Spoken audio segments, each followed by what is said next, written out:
Om Shanti. Good morning. अगर हम अपने आप से ये पूछें कि हम समय के बारे में कितना अवेयर हैं, समय का कितना महत्व हमने समझा है। दुनिया के हिसाब से भी समय बहुत इम्पोर्टेंट होता है, लेकिन क्योंकि अभी हमें और भी गहरी बातें पता चली हैं, हमें ये भी पता चला है कि ये कल्प का अंतिम समय है और नए कल्प के आरंभ होने का भी समय है, तो ये जन्म और ही अमूल्य हो जाता है। और जैसा कि आज की मुरली का टाइटल है, वर्तमान ईश्वरीय जन्म अमूल्य जन्म। तो आज की मुरली चिंतन के दौरान हम अपने आप को उस स्थिति में ले जाएंगे ताकि हम ये चेक कर पाएँ कि वर्तमान जन्म जो हमें मिला है, जन्म मतलब क्या? समय। ये जो समय हमें मिला है, हमने इस समय को कैसे यूज़ किया है अभी तक, उसकी चेकिंग, उसकी ऑडिटिंग, और आगे हमें इस समय को कैसे यूज़ करना है। क्योंकि आपने अनुभव किया होगा कि जब कोई चीज़ हमें लगता है कि हमारे पास कम रह गई है, तो हम उसे बहुत हिसाब से यूज़ करते हैं, और जब हमें ये अवेयरनेस नहीं होती तो उसे हम बेहिसाब फालतू यूज़ करते हैं। मान लीजिए कि आपके एग्ज़ाम की डेट नहीं आई, आपको पता ही नहीं है, तो आपका टाइम ऐसे ही जा रहा है, हमारी पढ़ाई भी शुरू ही नहीं होती, हम केयरलेस रहते हैं, अलबेले रहते हैं। लेकिन जैसे ही एग्ज़ाम की डेट शीट आ जाती है, टाइम टेबल आ जाता है, तो पढ़ाई में एक अलग ही लेवल की सिंसियरिटी आ जाती है, क्योंकि हमें पता चल जाता है कि समय अब कम है। इसी तरह से संगम युग में कितना भी समय हमारे पास अभी हो, फिर भी समय तो कम ही है। ये बात हमें अच्छे से समझनी है और अपने आप को समझानी है बार बार। तो बाबा आज हमें इस बात की गहराई में ले जाएंगे कि वर्तमान जन्म कितना हमारा महान है, कितना अमूल्य है और कितना इसका महत्व है। बाबा ने आज बहुत प्यार से, प्यार के सागर के रूप में भी बड़ी मीठी मीठी शिक्षाएं दी हैं, और बाबा ने हमारे गहरे से गहरे स्वमान को भी जागृत किया है। बाबा ने कहा कि आप एक एक रत्न इतने अमूल्य हो कि विश्व के सारे खजाने भी अगर एक साथ इकट्ठे कर दिए जाएं, तो वो भी आपके आगे कुछ नहीं है। सिर्फ एक एक रत्न के आगे भी कुछ नहीं है। तो आप सोचो कि बाबा कितना महत्व बच्चों का रखते हैं। फिर बाबा ने दो विशेषताएं बताई हम बच्चों की। बाबा ने आज हमें रत्न के रूप में देखा है, क्योंकि बाबा रत्नागर हैं, तो हमें बाबा अमूल्य रत्नों की तरह देख रहे हैं। बाबा ने कहा कि अमूल्य भी हो और विघ्न विनाशक भी हो। तो बाबा ने दो शब्द क्यों कहे? क्योंकि दुनिया में भी जो रत्न होते हैं, जिन्हें हम कहते हैं प्रेशियस जेम्स, माणिक, हीरा, मोती वगैरह, ये सब जो होते हैं, तो इनकी क्या विशेषता होती है? एक तो वो बहुत अमूल्य होते हैं, और दूसरा, लोग उन्हें रिंग में या लॉकेट में पहनते हैं ताकि उनके जीवन के विघ्न दूर हो जाएं। यानी लौकिक में भी, दुनिया में भी रत्नों की दो विशेषताएं होती हैं। एक तो अमूल्य होते हैं, और दूसरा वो हमारे विघ्न मिटाने की क्षमता रखते हैं, ऐसा लोग मानते हैं। तो वो दोनों विशेषता बाबा ने कहा आपके अंदर भी है। लेकिन आप बच्चे अमूल्य बने कैसे? तो ये याद रखना है कि प्रभु नज़र के कारण अमूल्य बने हैं। उनकी नज़र हम पे ऐसी पड़ी कि उसके कारण हम अमूल्य बन गए। फिर बाबा ने कहा क्योंकि परमात्मा प्रेम के अधिकारी बनते हो, तो इसी कारण से उनकी प्यार की नज़र हमारे ऊपर पड़ने से हम सारा कल्प सर्व के प्यारे रहते हैं। ये एक बहुत ही डीप रियलाइजेशन की बात है। जो योगी आत्माएं हैं, पवित्र आत्माएं हैं, वो पूरे ही कल्प सर्व के प्यारे रहे हैं। चाहे सतयुग में प्रजा हो, द्वापर युग से लेके भक्त हो, कोई भी हो। बाबा ने कहा कि आप पवित्र पालना के अधिकारी इस समय बनते हो, और बहुत रॉयल्टी से, स्नेह से, रिगार्ड से संभाले जाते हो, अभी भी और पूरे कल्प भी। ऐसे ऐसे महावाक्यों को हमें अंदर गहराई में जाने देना है। बाबा ने कहा कि आप पूरे ही कल्प रॉयल्टी से, स्नेह से और रिगार्ड से संभाले जाते हो। फिर बाबा ने बताया कि आप 5 पांडव यानी भले थोड़े से ही हो लेकिन अछूणी सेना से भी शक्तिशाली हो। क्यों शक्तिशाली हैं? क्योंकि हमारे साथ कौन है? खुद ही योगेश्वर हमारे साथ है, बाप दादा।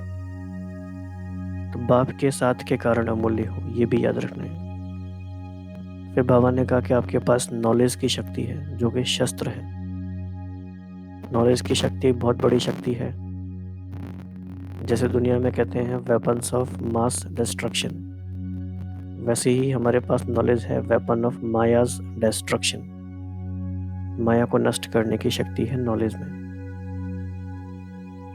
फिर बाबा ने कहा कि रतन हो और रत्नों से खेलो। तो खुद भी हम रतन हैं और खेलना भी हमें ज्ञान रत्नों से है। फिर बाबा ने बताया कि विधि से सिद्धि होती है और विधि है सदा बाप और मैं। अगर हमने सिर्फ मैं सोचा, ये भूल गए कि हमें अमूल्य बनाया किसने, तो फिर वो विधि क्योंकि सही नहीं है इसीलिए सिद्धि भी नहीं होगी। तो ऐसी ही बहुत गहरी बातें हैं आज की मुरली में। तो उन सारी बातों को हम पढ़ते भी जाएंगे और पढ़ने के साथ साथ अनुभव भी करते जाएंगे। अभी हमें लक्ष्य ये रखना है कि पढ़ते पढ़ते ही हमें हर लाइन का, हर शब्द का अनुभव होता जाए। ये नहीं सोचना है कि अनुभव के लिए हम बाद में बैठेंगे, बाद में तो करेंगे ही, लेकिन अभी भी साथ साथ।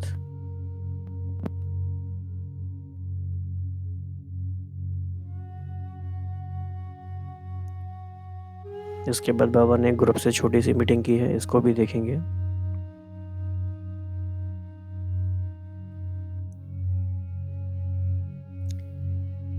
तो फिर शुरू करते हैं।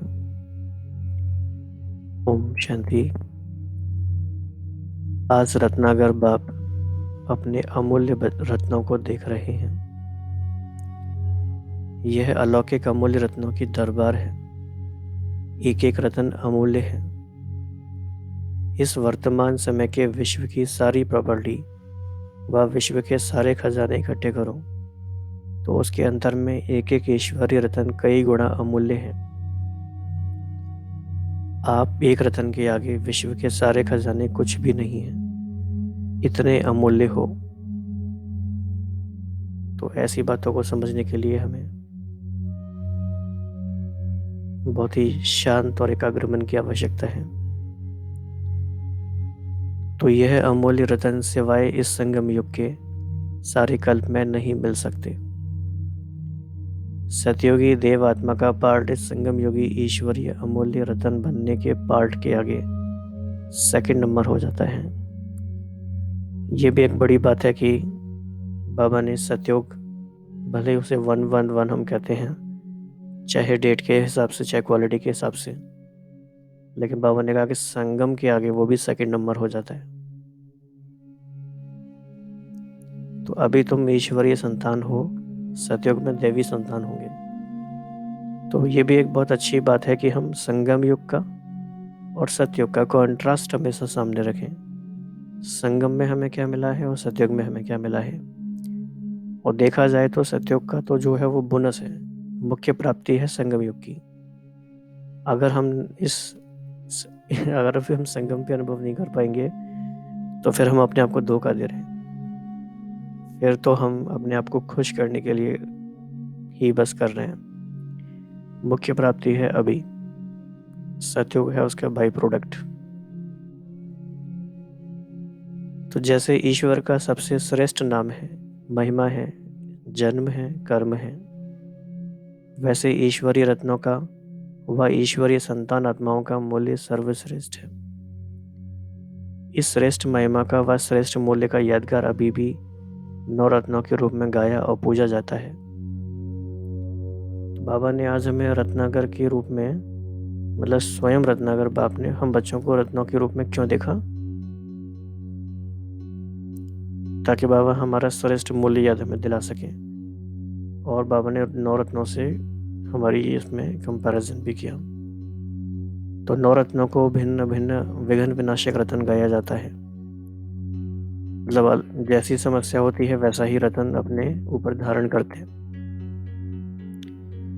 तो जैसा विघन वैसी विशेषता वाला रतन रिंग बनाकर पहनते हैं, वह लॉकेट में डालते हैं, वह किसी भी रूप से उस रतन को घर में रखते हैं। अभी लास्ट जन्म तक भी विघन विनाशक रूप में अपना यादगार देख रहे हो। नंबरवार जरूर है,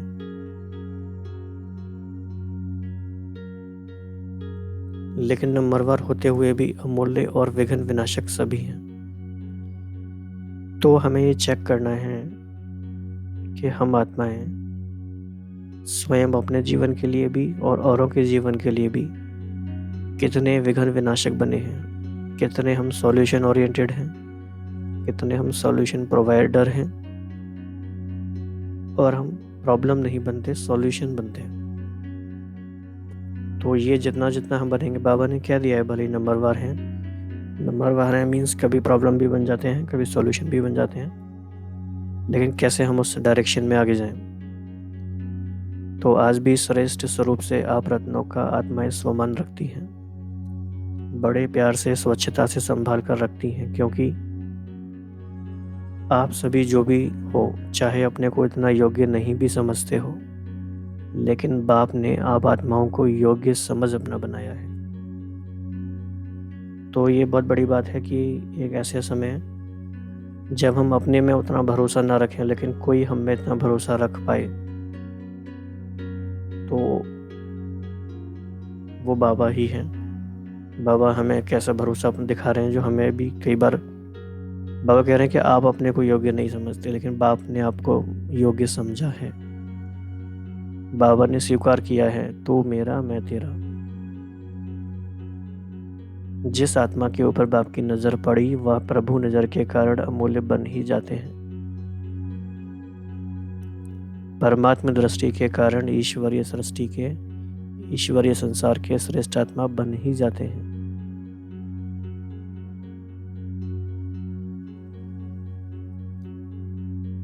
तो पारसनाथ से संबंध में आए तो पारस का रंग लग ही जाता है।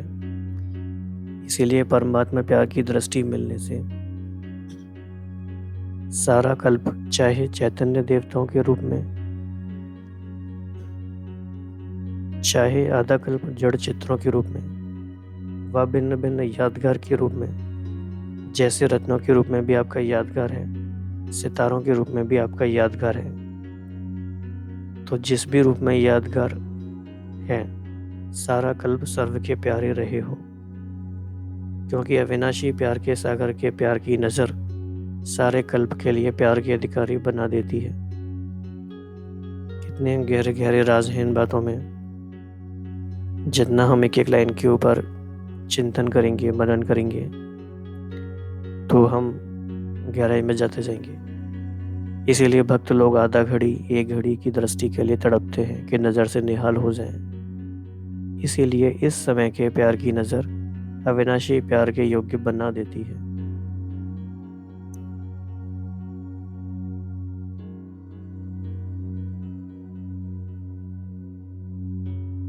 तो अविनाशी प्राप्ति स्वतः ही हो जाती है।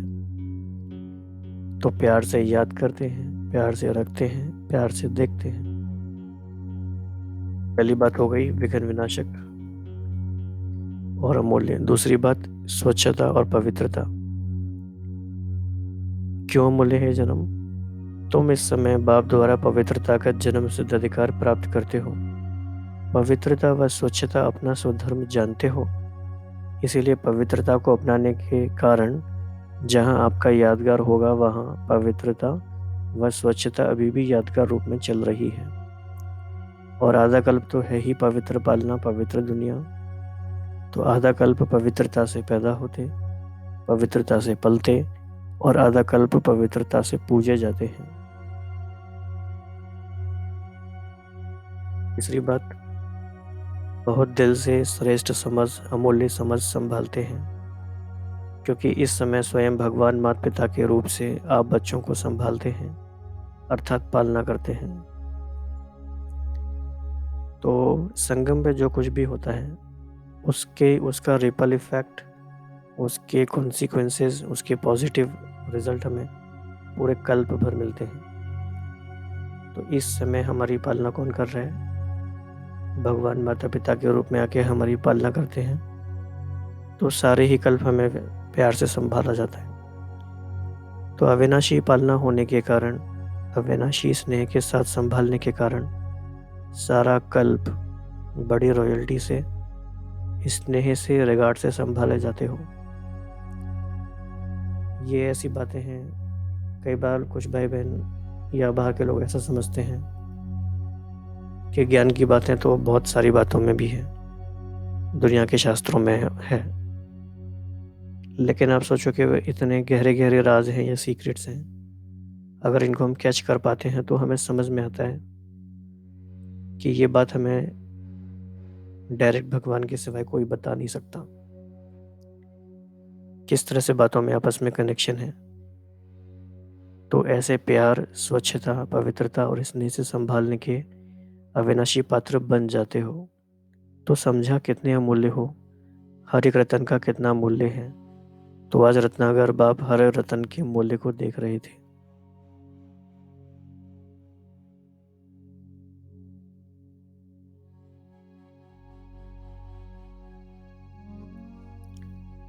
तो सारे दुनिया की अछोड़ी आत्माएं एक तरफ हैं, लेकिन अब 5 पांडव अछोड़ी से शक्तिशाली हो। थोड़ी आपके आगे एक के बराबर भी नहीं है, इतने शक्तिशाली हो। तो कितने अमूल्य हो गए।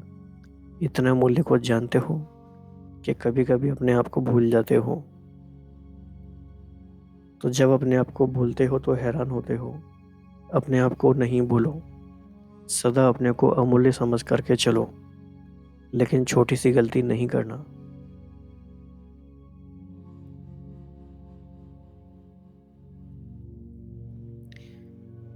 अमूल्य हो, लेकिन बाप के साथ के कारण अमूल्य हो, ये याद रखना है।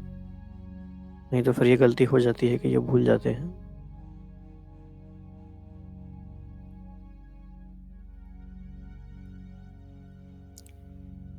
बाप को भूलकर सिर्फ अपने को समझेंगे तो भी रॉन्ग हो जाएगा।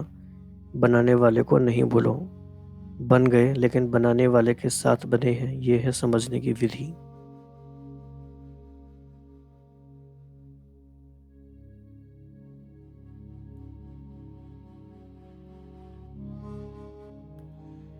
अगर विधि को भूल जाते तो समझ बेसमझ के रूप में बदल जाती है, फिर मैं बना जाता है। विधि को भूलने से सिद्धि का अनुभव नहीं होता। इसीलिए विधि पूर्वक अपने को मूल्यवान जान विश्व के पूर्वज बन जाओ। हैरान भी नहीं हो कि मैं तो कुछ नहीं, ना ये सोचो कि मैं कुछ नहीं, और ना ये समझो कि मैं ही सब कुछ हूँ, दोनों ही रॉन्ग है। सो ये बहुत ही अच्छी इंसाइट है, और ये बहुत ही बैलेंस रखने की कमाल की बात है। अगर हम दो एक्सट्रीम हैं, अगर हम इस वाली एक्सट्रीम पे चले जाते हैं कि मैं कुछ नहीं, तो वर्थलेसनेस की फीलिंग आएगी।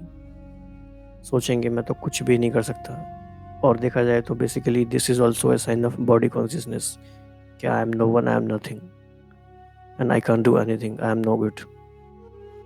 और दूसरा ये समझ लेते हैं कि मैं ही सब कुछ हूँ, तो ये भी बॉडी कॉन्शियसनेस है, सुपीरियोरिटी कॉम्प्लेक्स है, और वो भी गड़बड़ हो जाती है। ये दोनों ही रॉन्ग है। और देखा जाए तो स्पिरिचुअलिटी में ये दोनों ही स्टेटमेंट राइट भी हैं। तो ये बड़ी बहुत विचित्र बात है कि बातों को हमें कैसे समझना है। इसीलिए शब्दों को कभी नहीं पकड़ना है, किस कॉन्टेक्स्ट में वो बात बोली जा रही है वो समझना है। तो कॉन्टेक्सचुअल इंटेलिजेंस एक इम्पॉर्टेंट पार्ट है लर्निंग का। तो मैं हूँ लेकिन बनाने वाले ने बनाया है। बाप को निकाल देते हो तो पाप हो जाता है, बाप है तो पाप नहीं है। और जहाँ बाप का नाम है वहाँ पाप का नाम निशान नहीं, और जहाँ पाप है वहाँ बाप का नाम निशान नहीं। तो समझा अपने मूल्य को, भगवान की दृष्टि के पात्र बने हो, साधारण बात नहीं, पालना के पात्र बने हो। इतनी भी बात हमें याद रहे। और हम में से जिन बच्चों ने भगवान की पालना पाई है वो भाग्य पाया है। तो सिर्फ इतनी बात भी हमें पूरे दिन सहज योगी बनाने के लिए काफ़ी है। ये छोटी बात नहीं है, ये बहुत बड़ी बात है।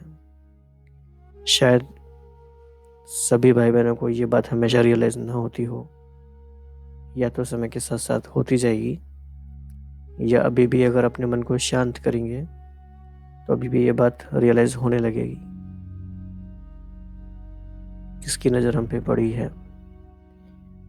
तो अविनाशी पवित्रता के जन्म सिद्ध के अधिकार के अधिकारी बने हो, इसीलिए जन्म सिद्ध अधिकार कभी मुश्किल नहीं होता, सहज प्राप्त होता है। ऐसे स्वयं अनुभवी होके जो अधिकारी बच्चे हैं उनको पवित्रता मुश्किल नहीं लगती।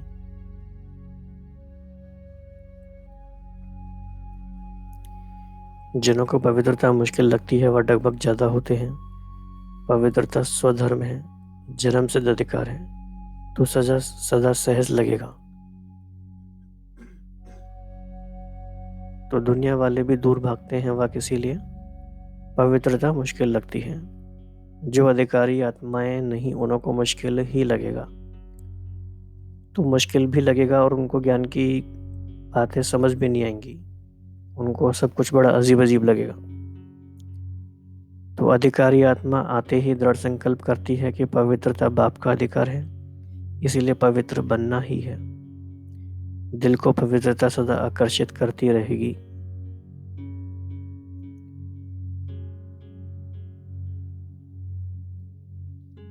तो हम अधिकारी आत्माएं हैं कि नहीं, ये चेक करने का क्या तरीका है कि प्योरिटी को लेके हमारा इंक्लिनेशन कैसा है, हमारी अप्रोच क्या है। तो जितनी सहज पवित्रता उतनी ही अधिकारी आत्माएं हम हैं। सिंपल है। अगर चलते चलते कहा माया परीक्षा लेने आती भी है, संकल्प के रूप में, स्वप्न के रूप में, तो अधिकारी आत्मा नॉलेजफुल होने के कारण घबराएंगी नहीं। अब ऐसा तो नहीं है कि हम अधिकारी आत्माएं हैं तो परीक्षा आएगी नहीं। बाबा ने कहा संकल्प के रूप में, स्वप्न के रूप में आई, तो नॉलेजफुल है तो घबराएंगे नहीं, राइट। लेकिन नॉलेज की शक्ति से संकल्प को परिवर्तित कर देंगी। एक संकल्प के पीछे अनेक संकल्प पैदा नहीं करेंगी। अंश को वंश के रूप में नहीं लाएंगी। क्या हुआ, ये है वंश। सुनाया था ना, क्यों से क्यों लगा देते हैं, तो यह वंश पैदा कर देते हैं। आया और सदा के लिए गया। पेपर लेने के लिए आया, पास हो गए, समाप्त। माया क्यों आई, कहाँ से आई, यहाँ से आई, वहाँ से आई, आनी नहीं चाहिए थी, क्यों आ गई, यह वंश नहीं होना चाहिए। अच्छा आ भी गई तो आप बैठाओ नहीं, भगाओ। आई क्यों, ऐसा सोचेंगे तो बैठ जाएगी। आई आगे बढ़ाने के लिए, पेपर लेने के लिए। तो कोई भी बात जो आती है वो क्लास को आगे बढ़ाने के लिए, अनुभवी बनाने के लिए आई। क्यों आई, ऐसे आई वैसे आई, यह नहीं सोचो। फिर सोचते हैं क्या माया का ऐसा रूप होता है, लाल है, हरा है, पीला है, इस विस्तार में चले जाते हैं, इसमें नहीं जाओ। घबराते क्यों हो, पार कर लो, पास विद ऑनर बन जाओ। नॉलेज की शक्ति है, शस्त्र है। मास्टर सर्वशक्तिवान हो, त्रिकालदर्शी हो, त्रिवेणी हो, क्या कमी है। तो एक एक स्वमान बाबा ने हमें ऐसी सीट दी है जिसपे हम सेट हो जाते हैं। उस स्थिति में जब स्थित होते हैं संपूर्ण स्वमान में, तो सारी शक्तियां हमारी जागृत हो जाती हैं। संकल्पों के हम मालिक बन जाते हैं और सब कुछ कंट्रोल में जैसे कि आ जाता है। तो नॉलेज की शक्ति फिर काम करने लगती है। तो जल्दी में घबराओ नहीं, चींटी भी आ जाती है तो घबरा जाते हैं, ज़्यादा सोचते हैं। सोचना अर्थात माया को मेहमानी देना, वह फिर घर बना देगी। उसके लिए एग्जाम्पल दिया कि जैसे रास्ते चलते कोई गंदी चीज़ दिखाई दी भी तो क्या करेंगे, खड़े होकर सोचेंगे यह किसने फेंकी, क्यों हुआ, क्या से क्या हुआ, होनी नहीं चाहिए, यह सोचेंगे, वह किनारा कर चले जाएंगे। तो ज़्यादा व्यर्थ संकल्पों के वंश को पैदा ना होने दो, अंश के रूप में ही समाप्त कर दो। पहले सेकंड की बात होती है, फिर उसे घंटों में, दिनों में, मास में बढ़ा देते हो। और अगर एक मास के बाद पूछेंगे कि क्या हुआ था, तो बात सेकंड की होगी, इसीलिए घबराओ नहीं। गहराई में जाओ, ज्ञान की गहराई में जाओ, बात की गहराई में नहीं जाओ। तो बाप दादा इतने श्रेष्ठ मूल्यवान रत्नों को छोटे छोटे मिट्टी के कणों से खेलते हुए देखते हैं तो सोचते हैं ये है रतन, रत्नों से खेलने वाले मिट्टी के कणों से खेल रहे हैं। रतन हो, रत्नों से खेलो। तो बाप दादा ने कितने लाड़ प्यार से पाला है, फिर मिट्टी के कण कैसे देख सकेंगे। फिर मैले होकर कहते हैं अभी साफ करो, साफ करो, घबरा भी जाते हैं। तो अभी क्या करूं, कैसे करूं, मिट्टी से खेलते ही क्यों हो। वह भी कण जो धरनी में पड़े रहने वाले, तो सदा अपने मूल्य को जानो। अच्छा, ऐसे सारे कल्प के मूल्यवान आत्माओं को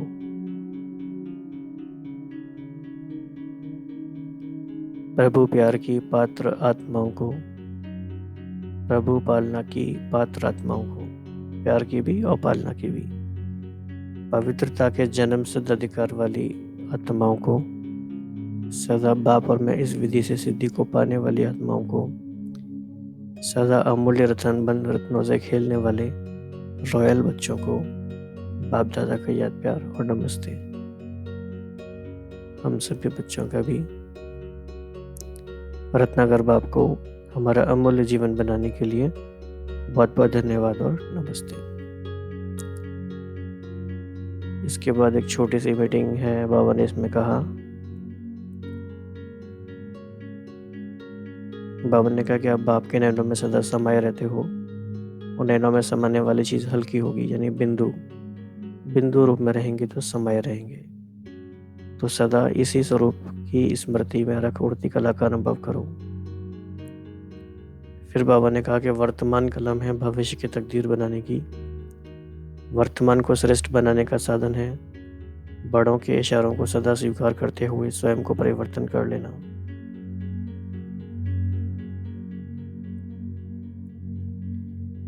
तो ये आज हमने संगम युग का महत्व समझा और वर्तमान जन्म का महत्व समझा। अगर आप नोटिस करेंगे तो पिछली 2-3 मुरलियाँ जो आई हैं वो यही थीम बाबा की चल रही है। 18 फरवरी 85 की मुरली थी संगम युग, तन मन धन समय सफल करने का युग, यानी फोकस संगम युग पे था। फिर हमने 24 फरवरी की मुरली पढ़ी, संगम युग सर्वश्रेष्ठ प्राप्तियों का युग। और आज हमने पढ़ी वर्तमान ईश्वरीय जन्म अमूल्य जन्म। यानी आप अगर देखेंगे थोड़ा तो बाबा का फोकस है, एक बिग पिक्चर है कि बाबा का फोकस समय पर संगम युग पर है। बाबा बार बार हमें याद दिला रहे हैं कि संगम का समय कितना इम्पोर्टेंट है। इस तरह से भी हमें चीज़ों को देखना है। तो आज पूरे ही दिन इस नशे में रहेंगे और चेकिंग भी करते रहेंगे कि वर्तमान जन्म हमारा अमूल्य जन्म है, इसको हमें बेस्ट पॉसिबल तरीके से जीना है, विश्व कल्याणकारी होकर के जीना है। हमारी लाइफ सिर्फ हमारे में ही ख़त्म ना हो जाए, इस बात का ध्यान रखना है। एक गीत भी है ना, वह जीना भी क्या जीना है जो खुद में जिए और मर जाए, रहे द्वार दया का सदा ही खुला, औरों का भला हो जाने दो। तो बाबा का शुक्रिया, हमारा अमूल्य जीवन बनाया। अब हमारा काम है इस बात का रिटर्न देना कि हम औरों का भी अमूल्य जीवन बनाएं और जो अमूल्य जीवन हमें मिला है उसको, उसकी वैल्यू हम करके दिखाएं।